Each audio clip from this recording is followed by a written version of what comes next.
Meu querido irmão, minha querida irmã, nós estamos no terceiro domingo do Advento do ano C, esse domingo Gaudete, domingo da alegria, porque já nos aproximamos do Natal do Senhor, já contemplamos a salvação que se fez homem e habitou no meio de nós. Já podemos, em preparação para a sua vinda, já podemos contemplar o seu dia. Então, por isso, é esse domingo da grande alegria, o domingo Gaudete.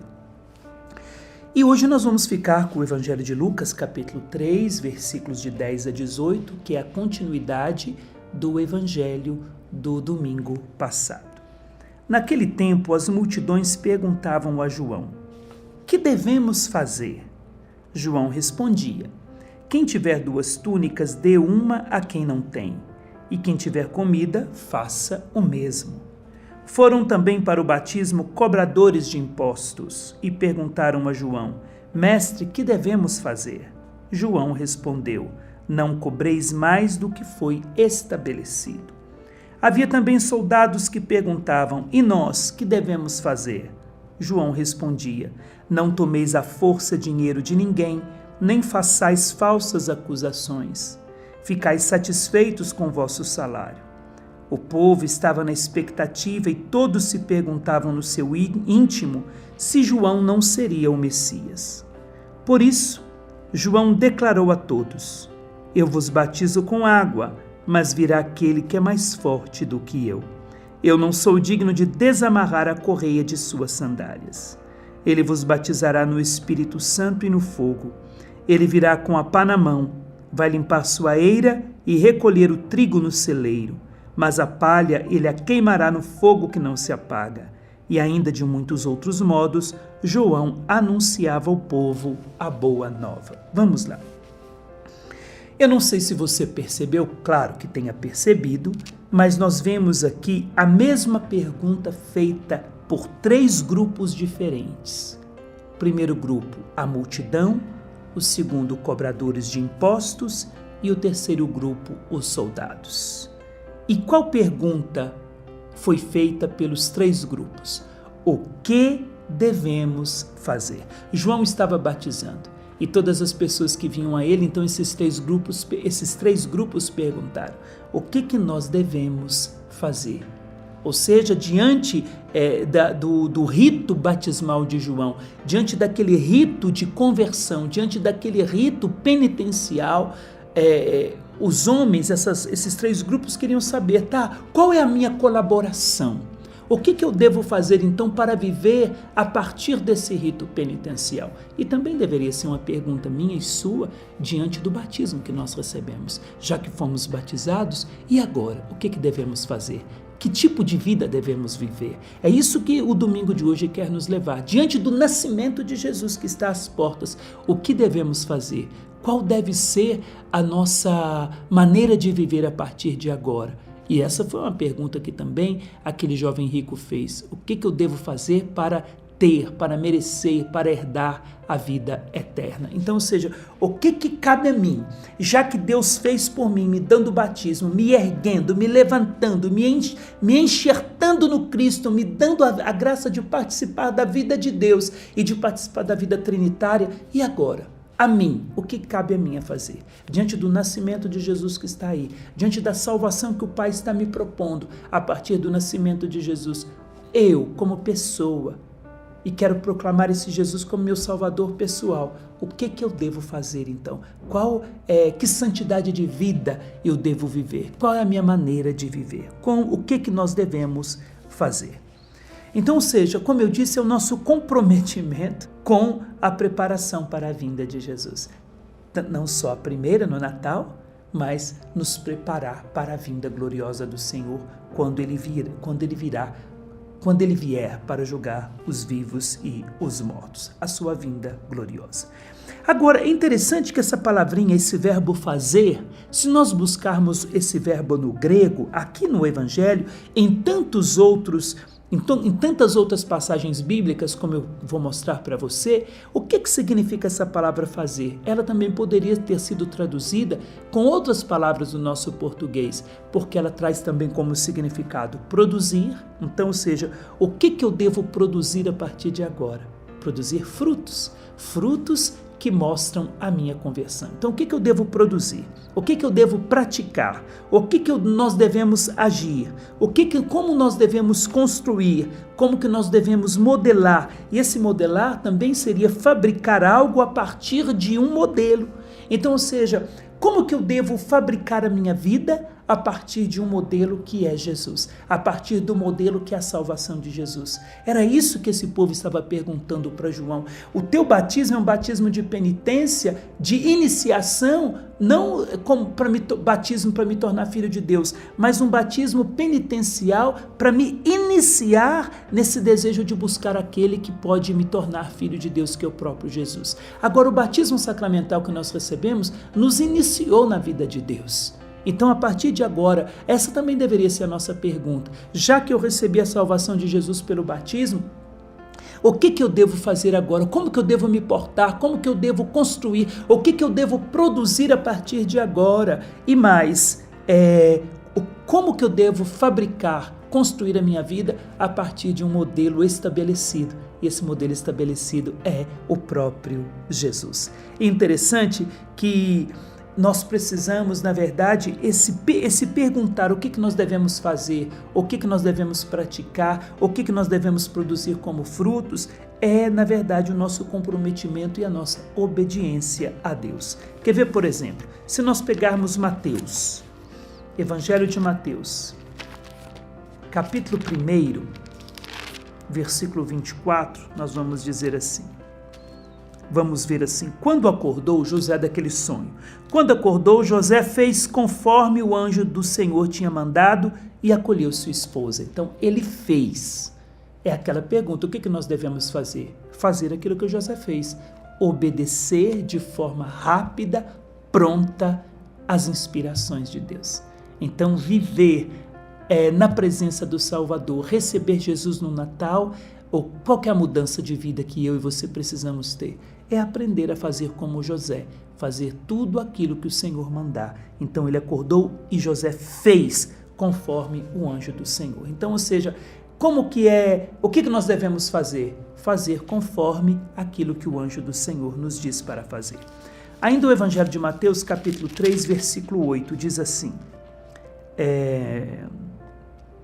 produzi fruto que mostre vossa conversão. Não penseis que basta dizer, nosso pai é Abraão, pois eu vos digo, destas pedras Deus pode suscitar filhos de Abraão. Produzir é a mesma palavra que eu disse. Em outras palavras, fazei fruto que mostre vossa conversão. Então, produzir.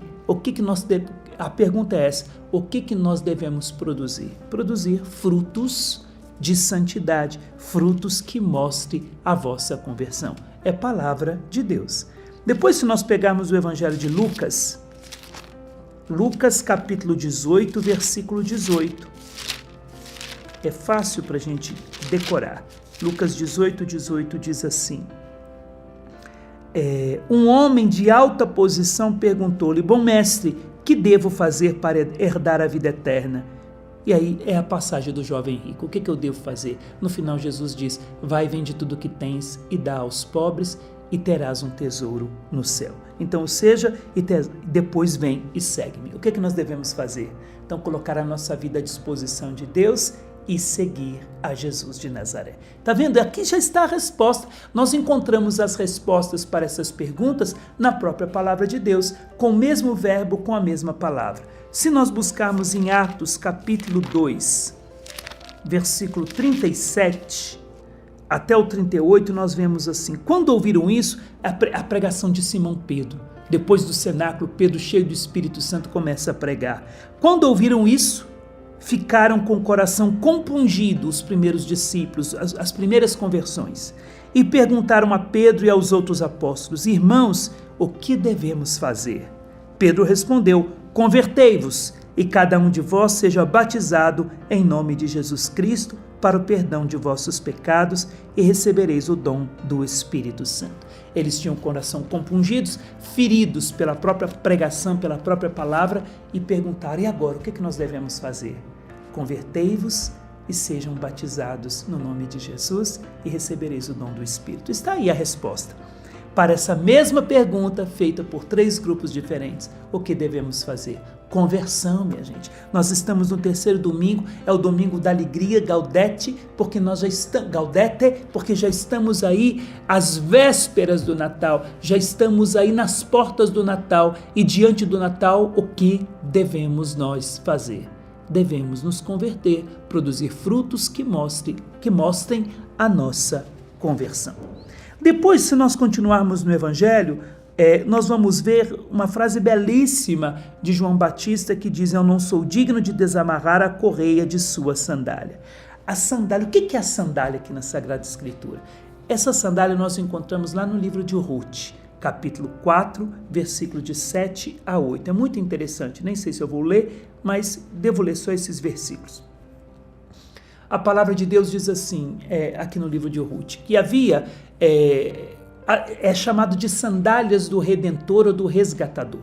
Quando morria, por exemplo, no caso de Ruth, aqui, quando morria, por exemplo, o marido de alguém, de uma mulher, ela deveria ser resgatada, ela deveria ser assumida pelo parente mais próximo. E esse parente mais próximo, ele deveria então assumir aquela pessoa para garantir, é a lei do levirato, para garantir descendência àquele que morreu e para que aquela mulher não ficasse abandonada, deixada por aí. Então, quando ele adquiria esse direito, que ele tomava a pessoa como seu redentor, como seu resgatador, ele tirava então a sua sandália, porque aquela sandália representava a sandália do resgatador, a sandália do redentor. Aqui no livro de Ruth, nós vamos ver que aquele que tinha o direito de comprar as terras de Naomi e ao mesmo tempo acolher Ruth como esposa, não quis fazer. Então quem fez isso foi Boaz, que era também um parente mais distante. Então olha o que diz a palavra de Deus no versículo 7 e 8. Ora, antigamente em Israel, a propósito da redenção e dos negócios em geral, fazia-se o seguinte: para garantir a palavra, o sujeito tirava a sandália e entregava ao comprador. Era esse o costume em Israel. Disse então o primeiro redentor a Boaz: fica com ela, e tirou a sandália. O que significa isso? Boaz, ou seja, aquele que deveria resgatar Ruth e que não quis, ele tinha sandálias. Então, Boaz tirou as sandálias daquele que deveria resgatar Ruth e ficou com essas sandálias para ele. Aquela sandália representava o direito do esposo, o direito de ser esposo daquela mulher. Então, já que ele não quis, o que Boaz, que ia se casar com Ruth, ele tirou as sandálias daquele que deveria ser o esposo, o resgatador de Ruth. Então, o costume era esse. Então, um exemplo. Uma mulher deve ser resgatada, deve casar com alguém, com outro homem, que é de direito dele, e ele não quer, e esse direito caiu sobre mim, o que eu vou fazer? Então eu vou lá e vou tirar as sandálias daquele que deveria casar-se com ela e não quis, que deveria resgatá-la e não quis, porque aquela sandália que é o direito dele passa para mim. Então eu tirei dele o direito de ser esposo dela, eu tirei dele o direito de resgatá-la, eu tirei dele o direito de ser o redentor dela. Então esse direito, eu tirei a sandália dele, essa sandália pertence a mim e esse direito pertence a mim. Então, ou seja, quando João Batista vai dizer que ele não é digno de desamarrar a correia de suas sandálias e tirar as sandálias de Jesus, porque ninguém pode tirar de Jesus o direito de ser o esposo, o resgatador e o libertador do seu povo que estava abandonado, como uma mulher abandonada sem ninguém para resgatá-la, porque ela ficou viúva. Aqui a humanidade estava viúva Em que sentido? Ela já não tinha mais esperança. Foi matado nela a própria vida de Deus. Então chega Jesus como esposo, aquele que vai resgatar a humanidade, aquele que vai ser o esposo da humanidade, aquele que vai ser o salvador, o resgatador da humanidade. Então João Batista não pode tirar as sandálias de Jesus, porque esse direito de ser esposo só cabe a Jesus e a mais ninguém, como nós vimos aqui no livro de Ruth. Quem é que vai tirar a sandália de Jesus? Só a cruz, porque é a cruz que vai garantir o direito a Jesus de ser o resgatador, o libertador e, ao mesmo tempo, o esposo de nossas almas, o esposo da humanidade. E mais, a sandália era feita de peles de animais mortos. E o que significa isso? Significa que o animal foi sacrificado e a pele foi usada para fazer sandálias. Então, a pele representa a própria morte que estava sobre os homens, que estava escravizando os pés dos homens, impedindo os homens de caminhar no caminho do Senhor. E não é isso que nós vemos lá no livro do Gênesis?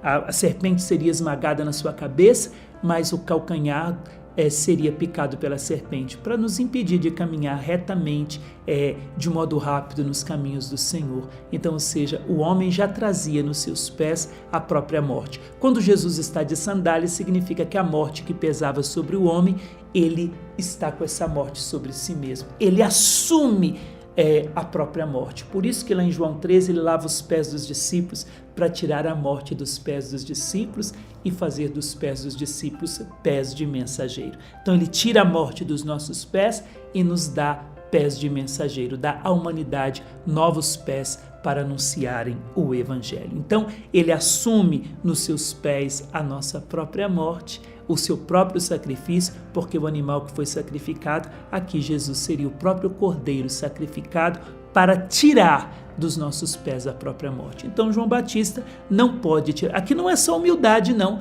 Eu não sou digno de tirar as suas sandálias, desatar as suas sandálias. Não. Aqui é João Batista, não é só um ato de humildade, mas é um ato de, claro que também é humildade, mas é um ato de reconhecer o seu lugar.